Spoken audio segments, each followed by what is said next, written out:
BJP চৰকাৰ go back Himanta Biswa শৰ্মাৰ go back শ্লোগানেৰে উত্তাল ভেৰগাঁও ৰাস্তা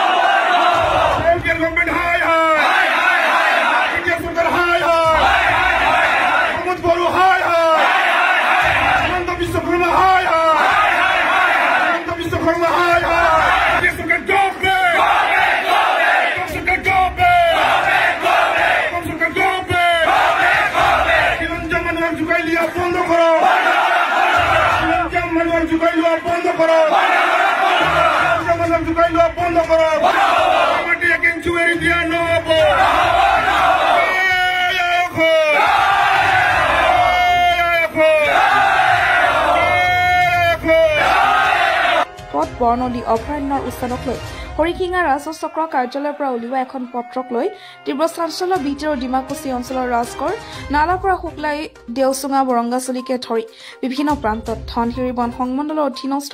নলগাহৰিৰ বাবে বিশ্ববিখ্যাত বৰ্ণদী অভয়াৰণ্যৰ মাটিকালি বেদখলমুক্ত কৰাক লৈ উলিওৱা এখন জাননীয়ে এতিয়া তীব্ৰ উত্তেজনাৰ সৃষ্টি কৰিছে। এইবাৰ খিলঞ্জীয়াৰ ওপৰত হেনচকু পৰিছে চৰকাৰৰ। বিডিআৰ চৰকাৰ আৰু ৰাজ্য চৰকাৰে নিৰ্বাচনৰ প্ৰাক মুহূৰ্তত এই সিদ্ধান্ত লোৱাক লৈ আগন্তুক নিৰ্বাচনত ভোট বৰ্ষণৰ হুংকাৰ হাজাৰ হাজাৰ ৰাইজ ওলাই আহি ৰাজহুৱা সভা অনুষ্ঠিত কৰি চৰকাৰৰ বিৰোধী শ্লোগানেৰে উত্তাল কৰিছে ৰাজগড় সীমান্ত সংঘৰ প্ৰাংগণ। বিভিন্ন জাতি জনগোষ্ঠীৰ লোক আৰু বিভিন্ন ছাত্ৰ সংগঠনৰ ছাত্ৰতাৰ উপস্থিতিত এই সভা অনুষ্ঠিত কৰে। আমি বৰনদী অভয়াৰণ্য দাঁতিকাষৰীয়া অঞ্চল নালাপাৰ ৰজাগড় শুক্লাই আটাৰীঘাট গাৰো বস্তিকে ধৰি আজি আমি ইয়াত সভা এখন পাতিছো। ভূমি সংক্ৰান্তীয় এখন সভা। আমি যোৱাকালি এখন নটিফিকেশ্যন আমি দেখিবলৈ পালো আমাৰ বৰনদী অভয়াৰণ্যৰ ৰেঞ্জাৰৰ হাতত, আৰু আমাক তেখেতে মাতিলে, আমাক দেখুৱালে যে এখন হাইকোৰ্টৰ পৰা এখন অৰ্ডাৰ ওলাইছে আৰু ডিএফৰ জৰিয়তে স্বাক্ষৰিত এখন নটিফিকেশ্যন ওলাইছে। আৰু সেই নটিফিকেশ্যনত লিখা আছে যে বৰনদী অভয়াৰণ্য দাঁতিকাষৰীয়া অঞ্চলবিলাক আজি বৰনদী অভয়াৰণ্যত এনক্ৰচমেণ্ট হৈছে নেকি, যে বেদখল হৈছে নেকি, ঠিক তেনেকুৱা ধৰণৰ আমাৰ কথাখিনি আমাৰ ওচৰত তেখেতে পাতিলে। গতিকে আমাৰ কথাটো স্পষ্ট, কাৰণ ইয়াত কোনো ধৰণৰ বেদখল হোৱা নাই। বৰনদী অভয়াৰণ্যত কোনো ধৰণৰ বেদখল হোৱা নাই, এনক্ৰচমেণ্ট হোৱা নাই। কাৰণ এনক্ৰচমেণ্ট হৈছে নেকি বুলি তেখেতসকলক ছাৰ্ভে কৰিব দিয়া হৈছে, আৰু ছাৰ্ভে কৰি তেখেতসকলে কি কৰিব সেয়া আচলতে এতিয়াও আমি জনা নাই। আৰু আমি জানিবৰ কাৰণে ৰাজহুৱাভাৱে আজি মিটিং কৰিছো আৰু ৰাইজক আমি অৱগত কৰিছো যে এই অঞ্চলত কিহৰ কাৰণে ছাৰ্ভে কৰিব বিচৰা হৈছে, যে যিহেতুকে দেশত সাংঘাতিক ধৰণে উচ্ছেদৰ অভিযান চলি আছে, আৰু এই উচ্ছেদৰ কথা শুনি আজি আমাৰ ঘৰ চোতাল পালেহি উচ্ছেদৰ কথাটো। আৰু সেই হিচাপত ৰাজাগড় নালাপাৰা অঞ্চল এতিয়া সাংঘাতিক ধৰণে আতংকিতৰ সৃষ্টি হৈছে। ইয়াত থকা চাহ খেতিয়কসকলে আতংকত ভুগিবলগীয়া হৈছে। আৰু আজি এটা সিদ্ধান্ত হ'ল, স্পষ্টভাৱে হ'ল, ইয়াত SDC বাইদেউ আহিছিলে হৰিশিঙা চাৰ্কুলাৰ, তেখেতকো কৈ দিয়া হ'ল যে যিখন নটিফিকেশ্যন ওলাইছে এই নটিফিকেশ্যনটো কৰ্তন কৰিব লাগিব, এই নটিফিকেশ্যনটো উঠাই ল'ব লাগিব, কিয়নো ইয়াত কোনো ধৰণৰ বেদখল হোৱা নাই আৰু ইয়াত কোনো ধৰণৰ আমি ছাৰ্ভে কৰিব দিয়া নহ'ব। এই কথাটো স্পষ্ট আমি কৈ দিছো। কাৰণ ইয়াত যিহেতুকে খিলঞ্জীয়া মানুহ বসবাস কৰে, ইয়াত যিখিনি আমাৰ গোৰ্খা মানুহ, আদিবাসী মানুহ, অসমীয়া ভাষী মানুহ, ইয়াত কলিতা মানুহ, ইয়াত গাৰো মানুহ, ইয়াত বেংগলী মানুহ, সকলোৱে কিন্তু শান্তিপূৰ্ণভাৱে আমি জীয়াই আছো আৰু চাহ খেতি হিচাপে আমি নিজৰ জীৱন নিৰ্বাহ আমি কৰি আহিছো। আৰু ইয়াত যদি বন বিভাগে এই অঞ্চলৰ মাটি ফৰেষ্টত সোমাইছে বুলি তেখেতসকলে যদি সোমাই ল'ব বিচাৰে আৰু লৈ ল'ব বিচাৰে, তেতিয়াহ'লে কিন্তু আমি হাত সাৱটি বহি নাথাকো এই অঞ্চলৰ মানুহ। এই কথাটো স্পষ্ট। কাৰণ যুদ্ধ এখন হ'ব কিন্তু স্পষ্ট, গণতান্ত্ৰিক যুদ্ধ, আৰু এই যুদ্ধত কিন্তু কাগজ আৰু কলমেৰে হ'ব। আৰু ইয়াত 1 ইঞ্চিও মাটি কিন্তু বন বিভাগক মই এৰি নিদিওঁ, বন বিভাগক 1 ইঞ্চিও মাটি এৰি নিদিওঁ আমি। কাৰণ ইয়াত আমি এই যিটো বৰনদী অভয়াৰণ্যত গছ ৰোৱা আমাৰ আজি ককাহঁতে গছ ৰুইছিলে। মোৰ নিজৰ ককা ইয়াতে পানী ওলাই কৰিছিলে, ভাৰত পানী নিবলৈ পানী যোগান ধৰিছিলে ইয়াতে। আৰু ইয়াত এতিয়া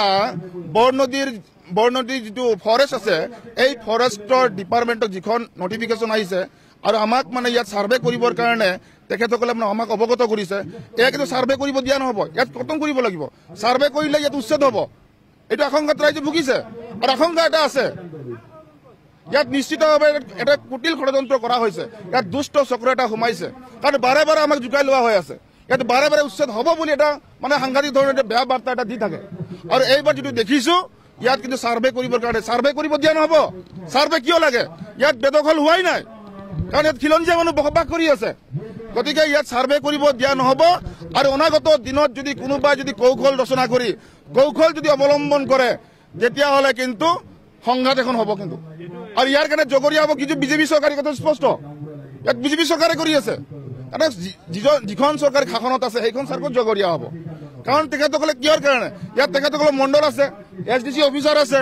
তেখেতসকলে কি নাজানে নেকি ইয়াত ম্যাদী পট্টা আছে ফৰেষ্টৰ আশে পাশে থকা যিখিনি মাটি আছে ম্যাদী পট্টা আছে আৰু এই মাটিটো কেনেকুৱা বন ডিপাৰ্টমেণ্টৰ হ'ল বন বিভাগৰ কেনেকৈ হ'ল জৰীপ কেনেকৈ হ'ল আৰু কেনেকৈ ইয়াত ম্যাদী পট্টা দিয়া হ'ল এইবিলাক প্ৰশ্ন আমাৰ আছে ইয়াত চৰকাৰী স্কুল হৈছে জল জীৱন মিছনৰ বৰিং হৈছে চৰকাৰী ৰাস্তা ঘাট হৈছে চিচি ব্লকৰ ৰাস্তা হৈছে পকী ৰাস্তা হৈছে তৎসত্ত্বেও ইয়াতে বোলে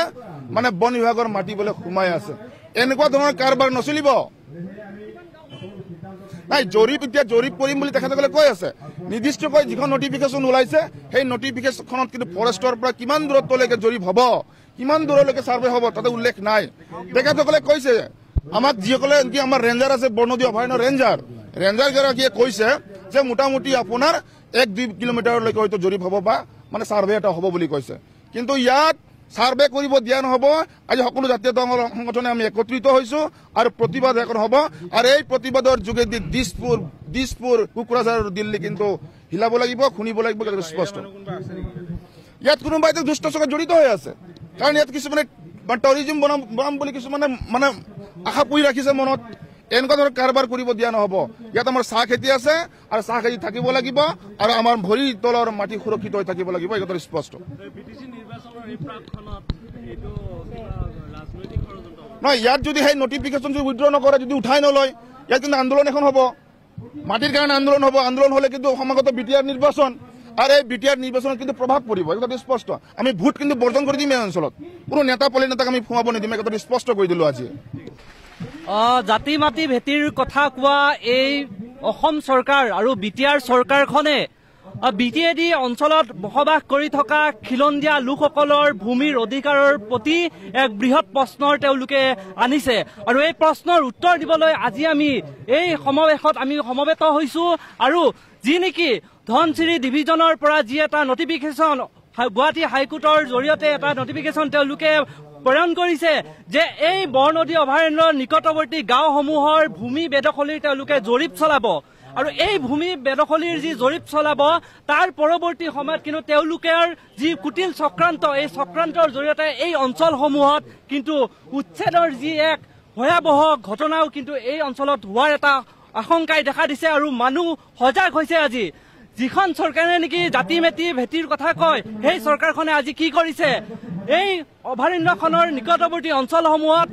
এই অঞ্চলৰ লোকসকলে কিন্তু অতীজৰে পৰা বাস কৰি আহিছে আৰু এই অঞ্চলৰ লোকসকলে কিন্তু বন সুৰক্ষাৰ ক্ষেত্ৰত যথেষ্ট কাম কৰিছে আপোনালোকৰ সংবাদ মাধ্যমৰ জৰিয়তে আজি অৱগত কৰোঁ যে এই বনাঞ্চলখন আগতে পূৰ্বতে 1940 চনত এখন বন সংৰক্ষিত অঞ্চল আছিল আৰু এই বন সংৰক্ষিত অঞ্চলখনত আমাৰ ইয়াৰ পূৰ্বপুৰুষে গৈ তাত গছ পুলি ৰোপণ কৰিছিল আৰু এই গছ পুলি ৰোপণ কৰাৰ পৰৱৰ্তী পিছৰ সময়ত কিন্তু 1980 চনত এইখনক এখন ৱাইল্ড লাইফ চেঞ্চুৰী হিচাপে ঘোষণা কৰিছিল আৰু তেতিয়াৰ পৰাই এই অভয়াৰণ্যখনে এটা সুন্দৰকৈ আগবাঢ়ি গৈ আছিল কিন্তু এতিয়া BTR চৰকাৰখনে কিন্তু যথেষ্ট ধৰণৰ এই মাটিৰ যি বেদখলিৰ জৰীপ চলোৱা হৈছে এই জৰীপে কিন্তু আহিবলগীয়া দিনত সঁচাকৈ ভয়াৱহ পৰিৱেশৰ সৃষ্টি কৰিব আৰু এটা কথা কৈ দিছোঁ যে আচলতে যি তেওঁলোকে নীতি গ্ৰহণ কৰিছে ফৰেষ্ট যিটো এক্ট 2006ৰ জৰিয়তে য'ত নেকি ইয়াত 75 বছৰ এটা প্ৰজন্ম ইয়াতে তিনিটা প্ৰজন্মৰ লোক থাকিব লাগে ইয়াত তিনিটা প্ৰজন্মৰ লোক আছে তথাপিও কিহৰ ভিত্তিত তেওঁলোকে ক'ব বিচাৰিছে ইয়াত যদি আমি BTC চুক্তিৰ কথা কওঁ 2003 চনৰ 10 ফেব্ৰুৱাৰী তাৰিখে হাগ্ৰামাৰ যিটো BTC চুক্তি হৈছিল সেই BTC চুক্তিত কিন্তু 4.3 দফাত কিন্তু সম্পূৰ্ণকৈ কিন্তু উল্লেখ আছে যে BTR অঞ্চলত বাস কৰা যিসকল নন ট্ৰাইবেল লোক সেইসকলৰ ভূমিৰ অধিকাৰ কিন্তু তেওঁলোকে প্ৰদান কৰিব লাগিব আৰু ইয়াৰ বাবে এখন তেওঁলোকে পৃথক ভূমি আইন তেওঁলোকে প্ৰস্তুত কৰিব লাগিব গতিকে BTR চৰকাৰখনে এটা কুটিল ষড়যন্ত্ৰ কৰিছে যি নেকি 1986ত যি নেকি এক